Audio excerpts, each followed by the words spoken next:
लंडनहून आणलेली बहुप्रतीक्षित वाघनखं साताऱ्याच्या वस्तुसंग्रहालयामध्ये ठेवण्यात आलेली आहेत आणि या संग्रहालयाची एक्सक्लुझिव्ह दृश्य एबीपी माझा वरती आता तुम्ही बघणार आहात। अगदी मोठ्या प्रमाणावरती इथे सजावट करण्यात आलेली आहे आणि थोड्याच वेळात मुख्यमंत्री उपमुख्यमंत्री यांच्या उपस्थितीमध्ये हा भव्य दिव्य सोहळा पार पडणार आहे। दरम्यान श्वानांकडून छत्रपती शिवरायांना सलामी देण्यात आली। ही वाघनखं उद्यापासून सर्वसामान्य नागरिकांना पाहता येणार आहे। सकाळी 10 ते 11 या वेळेमध्ये केवळ विद्यार्थ्यांना ही वाघनखं पाहण्याची परवानगी असेल। यासाठी केवळ 10 रुपयाचं तिकीट ठेवण्यात आलंय। तर वाघनखांचं अनावरण आज होत आहे, मात्र काही लोक महाराजांनी शौर्य गाजवलं त्या वाघनखांवरच टीका करू लागलेले आहेत। हे दुर्दैव आहे अशी टीका आमदार शिवेंद्रराजे भोसले यांनी विरोधकांवरती केलेली आहे। त्यांच्याशी बातचीत केलेली आहे आमचे प्रतिनिधी सुशांत सावंत यांनी। सोबत शिवेंद्रराजे जी आहेत। सर, काय सांगाल, आज साताऱ्यामध्ये खऱ्या अर्थानं वाघनखं 2 दिवसापूर्वी आलेली आहेत, भव्य दिवस सोहळा करता, काय भावना आहेत? सर, भावना म्हणजे सातारकरांच्या वतीनं तर आम्हाला अभिमान आहे की आमच्या इथं भारतात आणि महाराष्ट्रात पहिल्यांदा वाघनखं साताऱ्यात येतात। सातारा ही मराठ्यांची राजधानी म्हणून सातारला ओळखलं जातं। छत्रपतींची थोरली गादी ही सातारा म्हणून ओळखली जाते आणि अशा याच्यामध्ये सातारला हा बहुमान मिळाला किंवा सातारकरांना हा बहुमान मिळाला, ह्याचा अभिमान आम्हाला आहे। आज जे छत्रपती शिवाजी महाराजांच्या शौर्याचं प्रतीक जो क्षण होता तो म्हणजे अफजल खानाचा वध त्यांनी ज्या पद्धतीनं केला आणि त्या वधामागं छत्रपती शिवाजी महाराजांचं शौर्य, त्यांचं धाडस, त्याचबरोबर त्यांची मुत्सद्दीगिरी पण, म्हणजे अफजल खान आपल्यावर कट करणार हे त्यांना माहीत होतं किंवा त्यांनी तो त्या तयारीनं ते गेले होते। या सगळ्याचं हे प्रतीक आहे। त्यामुळं नक्कीच आज त्या वाघनखांचं दर्शन घेण्यासाठी सातारकर आणि महाराष्ट्रातला मराठी माणूस हा आतुर झालेला आहे असं मला वाटतं। सर, सगळे शिवप्रेमी असतील, महाराष्ट्रातला मराठी माणूस आतुर झालाय। ज्या वाघनखांनी खरं तर शौर्य गाजवलं त्यावर आता टीका होते, खरी आहेत की खोटी असा उपस्थित प्रश्न केला। तर माझं जे आहे की हीच दुर्दैवी गोष्ट आहे की पहिलं तर छत्रपतींच्याच विषयावर टीका आणि छत्रपतींच्याच प्रत्येकाच्यावर वादाचा विषय करायचा, ही एक मला वाटते फॅशन झालेली आहे।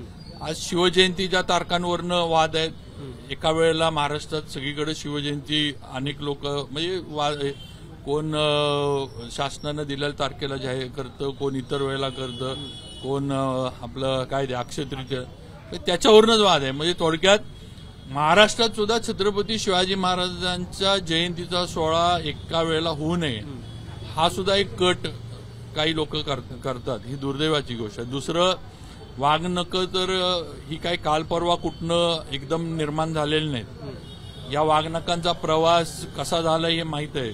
म्हणजे 1800 सालामध्ये ही वाघनखं इकडून तिकडे गेली।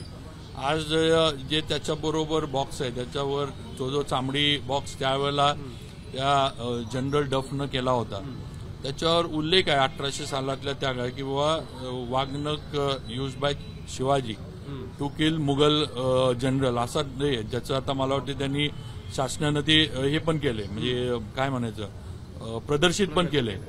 आता एवढा असताना पण मग त्याच्यावर प्रश्नचिन्ह उभा करायचं, कुठंतरी एकतर त्याला छत्रपतींच्या ह्याला कुठंतरी कमी लेखण्याचं काम काही लोक करतात। दुर्दैवानं ती महाराष्ट्रातली आहेत, ही अजून दुर्दैवाची गोष्ट आहे आपल्या। आणि ह्याच्या पलीकडे जाऊन माझं म्हणणं आहे की आज आता दुसरं म्हणजे राजकीय भाग याचा, आता राजकीय पक्ष पण जे आरोप करतात किंवा नेते मंडळी पण याच्यावर प्रश्नचिन्ह उभा करतात। मग माझं म्हणणं आहे की आज नरेंद्र मोदींचं केंद्रात सरकार आहे, राज्यात महायुतीचं सरकार आहे, एकनाथ शिंदे, देवेंद्रजी, या सरकारच्या माध्यमातून सुधीर भाऊंनी हा प्रयत्न मुनगंटीवारांनी केला, हे सगळं झालं। आज ही वाघनखं या दोन्ही सरकारच्या काळामध्ये येतात। यापूर्वी किती पंतप्रधान झाले आपले, ते पंतप्रधान तेवढ्या ताकदीचे होतेच ना सगळे, त्यांनी का नाही प्रयत्न केला? म्हणजे पूर्वीच्या काळात वाघनखं भारतात आणण्याचा का नाही प्रयत्न केला? त्यावेळेला पण ती वाघनखं ब्रिटिशच्या म्युझियममध्ये, काय आपलं ते अल्बर्ट म्युझियम, तिथं होतीच ना, मग त्यावेळेला का नाही प्रयत्न केला? महाराष्ट्रात पण अनेक मोठे मोठे मुख्यमंत्री झाले, त्यांनी का नाही प्रयत्न केला? आता राजकीय हेच आहे की आता हे येतंय आणि ज्या मराठी माणसाचं छत्रपतींवर म्हणजे निष्ठा आहे, प्रेम आहे, आज त्या ह्याला कुठं हे होऊ नये म्हणून हे राजकीय लोकांचं हे करायचं चाललेलं आहे. त्यामुळं फार ह्याला काय माझं तर म्हणणं आहे की मराठी माणूस जो आहे, जो छत्रपती शिवाजी महाराजांवर आदर शिवाजी महाराजांचा आहे, निष्ठा आहे, तो या गोष्टीला फार काय महत्व देणार शेवटचा नाही. प्रश्न, 7 महिने खरं तर वाघनखं इथे असतील, कशा पद्धतीने आज स्वागत होणार आहे, काय नेमकं नियोजन केलंय? तर आता वाघनखं त्यांनी त्या म्युझियमच्या लोकांनी आणून त्याची तिथं जी काय त्याची ती टेम्परेचर कंट्रोल्ड जो बॉक्स आहे त्याच्यामध्ये त्यांनी त्याची स्थापना केली आहे म्युझियमच्या यांनी. आज त्याचं अनावरण मुख्यमंत्री आणि दोन्ही आमचे उपमुख्यमंत्र्यांच्या हस्ते होणार आहे. नंतर उद्यापासून हे सगळ्यांसाठी खुलं होणार आहे आणि त्यांनी फक्त स्लॉट ठेवलाय की दिवसाला 200 लोकच बघू शकतात, त्याच्या पलीकडं फार तिथं हँडल होणार नाही. आणि ऑनलाईन बुकिंग आहे, तुम्ही येऊन तिथं बुकिंग करू शकता, असं दोन्ही आहे. मग त्याप्रमाणे आणि शाळेच्या मुलांसाठी वेगळी वेळ ठेवण्यात आली आहे, म्हणजे शाळा ज्या बघायला आणतील मुलांना त्यांना सुद्धा वेगळी वेळ ठेवली तर ते पण त्याप्रमाणे हे करतील दर्शन. नक्कीच आपल्यासोबत स्वतः शिवेंद्रराजे होते. ते म्हणाले काही लोक जाणीवपूर्वक राजकारण करतात, छत्रपती शिवाजी महाराजांनी शौर्य सांगणारे जे वाघनखं आहे त्यावर देखील काही लोक प्रश्नचिन्ह उपस्थित करत असल्याचं त्यांनी म्हटलं. कॅमेरा पर्सन मनोज जयस्वालसह सुशांत सावंत, एबीपी माझा, मुंबई. एबीपी माझा, उघडा डोळे बघा नीट.